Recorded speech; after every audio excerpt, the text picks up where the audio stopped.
Ciao a tutte, io sono Iman E io sono Selam, e questo è My Zone, un podcast sulla vita nei quartieri di periferia. per scoprire insieme le voci e le storie delle periferie milanesi Quelle vere, quelle autentiche. e quello in cui un po' ci siamo conosciute. Vero? Bentornate a My Zone Podcast, bentornate e bentornati. Bentornati, sì, ci siamo salutati un po' ripercorrendo le tematiche che diversi artisti portano nelle loro canzoni. Sicuramente la casa, il tema dell'abitare, dell'affitto, del caro affitti a Milano è sicuramente stato centrale nelle nostre conversazioni, nella nostra conoscenza. Nelle nostre vite, Nelle oserei nostre dire. vite, decisamente. E tra l'altro, Sally, volevo raccontarti un po' questa storia perché l'ho scoperta di recente. Sì. Qualche anno fa a Quarto Giaro hanno inaugurato un nuovo murale e ripercorre un po' la storia dei movimenti per il diritto all'abitare proprio davvero? a Quarto. Io ti giuro, nata e cresciuta lì, non ne sapevo niente, esattamente niente. Che anni? Anni 70 a ok. Pascarella, vediamo un po' 25 famiglie che occupano i vari stabili lì in Pascarella, giorno dopo 2000 sbirri in antisommossa, arresti e via dicendo, e un quartiere che comunque risponde in maniera molto forte, no? Agli arresti e alle violenze. E tra l'altro un'altra cosa che non sapevo è che il comitato Unione Inquilini è nato a Quarto Giaro, no? Tutta una serie di cose che ho scoperto così Vero. grazie a un murales. No, giusto per chi non lo sapesse, l'Unione Inquilini è un sindacato di base che si occupa di diritto alla casa per le persone che appunto sono titolari, inquilini di soprattutto caseggiati popolari. Si è capito che è nato a Quarto Giaro. Incredibile. Cioè, a me rende È orgogliosa. vero. Cioè, io queste cose volevo leggere sul giornale, non volevo leggere i crimi di questo e di quello. Sì, in effetti queste anche, devo dire, anche nei confronti di San Siro, alcune di queste storie e narrazioni che da un certo punto di vista, cioè che non si conoscono, e se le conoscessimo forse non dovremmo ripartire sempre da capo. Cioè mi dà l'idea che un pochino se ci portassimo dietro questi pezzettini di storia, di resistenza e di lotte, non dovremmo ripartire sempre da capo. Dal punto zero. Tra l'altro, molto spesso mi capita di confrontarmi anche con altre persone sul tema della casa, del diritto all'abitare, e moltissime persone giovani lamentano il fatto che non sia un tema sentito tra i miei coetanei, quindi sulla fascia dei 25-30 anni. Mentre in realtà, ad esempio, tu, Sally, che abiti a Spazio Mutuo Soccorso, hai uno scenario completamente diverso da questo. Io nel periodo dell'università, diciamo, mi sono ricollegata al cantiere ai tempi, no? Che era un po' il centro sociale vicino casa, che così era stato nella mia adolescenza, proprio perché avevano iniziato, insomma, già da qualche anno un lavoro sul diritto alla casa che coinvolgeva il quartiere di San Siro. E avendo partecipato ad alcune colazioni antisfratto, comunque momenti in cui ci si cercava insieme di difendere magari una famiglia dall'isolamento a cui ti costringe un po' la condizione di essere una persona che magari in quel momento, una famiglia che non riesce a pagare l'affitto, ti chiudi nella tua vergogna, nel tuo imbarazzo, non condividi, no? E soltanto che appunto a un certo punto si è scoperto che questo problema non è che era proprio un problema individuale di qualche famiglia, di alcune persone, era un problema, cioè, soprattutto in quegli anni, molto diffuso. Cioè negli anni 2013-2014 Certo. abbiamo proprio subito l'effetto della crisi. Quante persone magari in casa, un genitore non aveva il lavoro.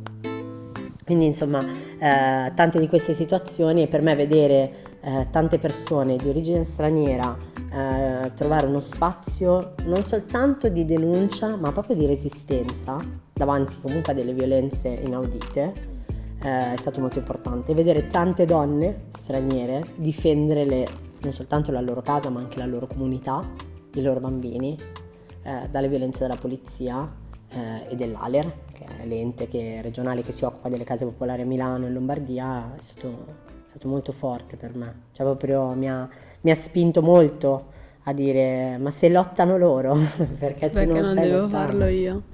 Tra l'altro tu hai anche scelto di andare a vivere SMS, no? Sì. Quindi hai lasciato la casa popolare in cui sei cresciuta per spostarti Sì. proprio.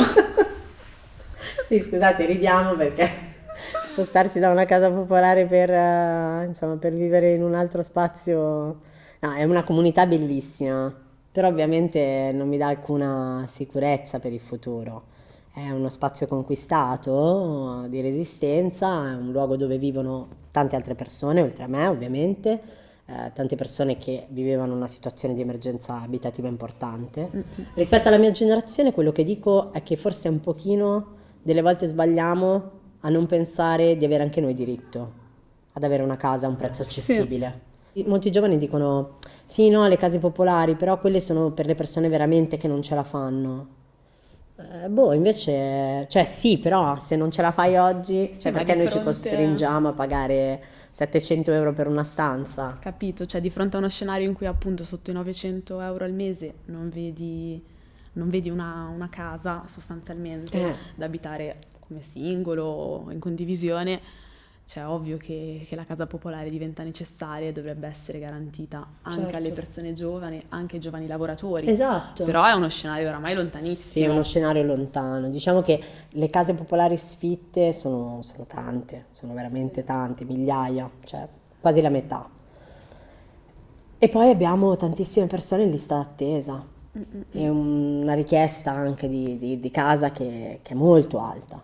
Però allo stesso tempo abbiamo più di 80.000 case private sfitte e tantissime delle case che sono in affitto non vengono affittate perché hanno dei prezzi improponibili. Quindi adesso, cioè se guardiamo la mappa della città di Milano, guardiamo tutte le case che sono state messe in affitto, almeno il 50% di queste non verrà affittato nel prossimo anno, perché ha dei prezzi che sono inaccessibili. Imbarazzante. Quindi è evidente che il problema adesso, rispetto a quando magari abbiamo iniziato ad occuparcene noi, è esondato, riguarda tantissime persone, non più soltanto quelle più ai margini, le persone straniere, le donne straniere, quindi non soltanto noi, no? Certo. Adesso quindi noi che magari potevamo aspirare a un po' più di mobilità sociale, cioè, poi oddio, Sappiamo chi viene che- dalle case popolari forse non ci ha mai creduto. Tra l'altro tu sei nata e cresciuta in una casa popolare? Sì, sì. Anch'io. E come ti ha fatto sentire, tra virgolette, l'avere una casa popolare e anche un po' lo sguardo esterno sulla tua casa popolare? Non lo so, a me, allora ricordo che il palazzo di per sé, perché appunto vivevo in una zona dove comunque a Quarto Cagnino non ci sono tante case popolari, cioè c'è il blocco di via Fleming che essendo un blocco di tante case viveva nello stigma, nella nomea di essere la via più pericolosa del Bronx, no? Quelle situazioni che dici, ma che nome è? Però cioè io avevo effettivamente, erano riusciti a terrorizzare anche me. La zona dove sono cresciuta io invece non aveva una grande concentrazione di case popolari, erano 5 palazzi e un po' a grattacielo, quindi facevano anche un po', non lo so, facevano cool, quindi la gente del quartiere non pensava fossero delle case popolari, probabilmente non ci hanno tormentato. No. Però devo dire la verità, anche per mia mamma non è mai stata casa nostra, quindi i lavori erano al minimo. E forse non avevamo neanche la tensione a renderla bella, perché non era nostra. Non lo so, l'ho sempre vissuta un po' così, che la tenevamo un po' sottotono, perché fare degli investimenti su una casa che non è tua risulta sempre comunque un po', Uno ci spreco. pensi un attimo, esatto. Però poi sì, ecco, non facevo entrare tanti amici, me la tenevo un po' per me, mi vergognavo un po' a non avere uno spazio mio personale, non avevo una camera, la condividevo con mia mamma. E quindi quelle cose ti segnano, più che altro ti segnano quando vai a casa degli altri. Perché guarda, nessuna di noi si sarebbe mai resa conto di niente se non avesse incontrato altre persone. Certo. Cioè, la nostra normalità non era più brutta o in assoluto, è sempre in relazione agli altri. Allora quando inizi a vedere che cavolo gli altri, cioè non è che c'hanno solo la stanza, cioè magari ne hanno una anche in più. Ecco, ogni fratello una stanza, shock culturale. Sì, diciamo che io sono stata abbastanza ossessionata dal tema della casa, specialmente durante l'adolescenza, perché avevo proprio un pensiero fisso, cioè l'idea di riuscire ad avere una stabilità economica tale per cui acquistare una casa in cui vivere con mio fratello. Era proprio un pensiero costante. In realtà non tanto per la dimensione di periferia, non tanto per la dimensione popolare, bensì proprio per una questione di stabilità emotiva, psichica legata proprio al nucleo domestico.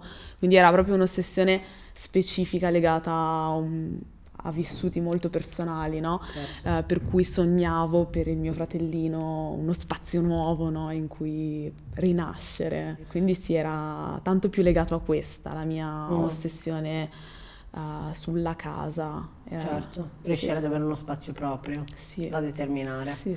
Ma in realtà sai, una cosa a cui mi hai fatto pensare è che comunque, cioè, tante delle persone che crescono nelle case popolari, non tutte ovviamente, hanno lo stesso, cioè, tanto non tutte hanno la stessa esperienza, sono comunque molteplici anche quelle, anche solo la nostra, le nostre sono Certo. diverse, ma immaginiamo anche quelle di altre persone che conosciamo sono comunque diverse. Abbiamo un po' l'idea anche noi di essere vissuti nello stesso contesto, in realtà non è così, no? Tanti quartieri, tanti caseggiati diversi, case, no? Diverse, quartieri diversi, vie, no? Che cambiano da una via all'altra.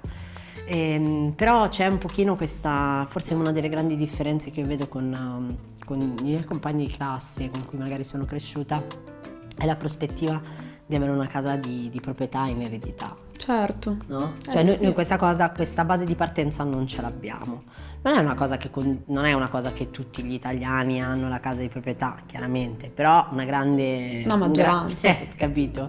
E la danno anche un po' per scontata. Sì. Quindi, capito, mentre noi arriviamo a una certa età pensando, e ora come mi costruisco casa mia? Alcuni arrivano a una certa età e dicono, e ora? Chissà quanto manca ad ereditare una casa, no? Esatto. Questa cosa è anche un tema che ti dà stabilità, che ti ancora per terra, che ti dà la possibilità magari di prenderti dei rischi Certo. durante di provare, non so. Sì, fare investimenti, di scommettere sul tuo futuro, Sì. sulla tua professione, sulla tua formazione, sono tutte Certo. cose che chiaramente se non hai una stabilità di base, Certo. cioè che in Italia è un po' simbolo di casa, quella stabilità, non puoi permetterti. È anche vero che una persona che nasce, cresce in una casa popolare sicuramente non ha una famiglia con una casa di proprietà, perché voglio dire, i redditi devono essere quelli, cioè chi è soggetto a quel tipo di welfare è soggetto anche a un controllo della propria economia molto potente, cioè nel senso alle persone non vanno a controllare l'ISEE quanto hanno fatto con i nostri genitori, questo è da dire, no? Quindi da un lato non puoi comprare una casa perché appunto stai vivendo in una casa popolare, gli affitti della città tendenzialmente sono Esagerati. 3 volte quelli di una casa popolare. E al contempo Sì. è anche rischioso comunque l'idea di buttarsi in una casa in affitto e quindi togliere la residenza dalla casa popolare, Sì. perché comunque rimane per te una sicurezza. Certo. Un domani sapere che comunque hai già una casa popolare assegnata e quindi sono tanti layer di complessità. Considerando che non hai una casa di proprietà. Esatto, cioè sono tanti layer di complessità che poi ti portano a non poterti distaccare dal tuo contesto popolare di origine, proprio a non avere la possibilità di immaginare uno scenario differente, specialmente in una città come Milano, tra l'altro. Sì, comunque è difficile che dalle popolari, cioè che una persona nata e cresciuta nelle popolari pensi per esempio, ok, mi do la possibilità di prendere una casa popolare, un affitto calmierato o un affitto calmierato per conto mio, per avere un percorso autonomo, perché nei fatti se hai già la residenza in una casa popolare non puoi fare richiesta di casa popolare, quindi è un po' un gatto che si morde la coda. Ci dobbiamo buttare nel mondo dei privati se vogliamo emanciparci, oppure rimanere a casa con i nostri genitori. Sì, e ci buttiamo in un mondo iper proibitivo per alcune tasche. Certo. Per non parlare della difficoltà di trovare un affitto con un cognome come il tuo, come il mio. Tra l'altro. Questo è uno dei grossi problemi. Un altro enorme tema che se dovessimo aprire... Però sembra quasi, adesso che siamo diventati grandi e che tante di noi iniziano a cercare casa, inizia il problema dei cognomi, che gli no, però insomma, sicuramente è un po' pesante questa Sì, cosa. tra l'altro un po' per proiettarci alla prossima puntata si può certamente dire che la casa e il benessere un po' dell'ambiente domestico, la stabilità, no, di quel nucleo è strettamente correlato poi alla nostra salute mentale, psichica e così via, Certo. e che è costantemente un po' intaccata in determinati ambienti, specialmente in determinate periferie molto ghettizzate. E quindi vi salutiamo con questo pensiero, quindi Certo. quanto determinate tematiche, determinate zone possano poi andare a ledere sulla nostra salute mentale.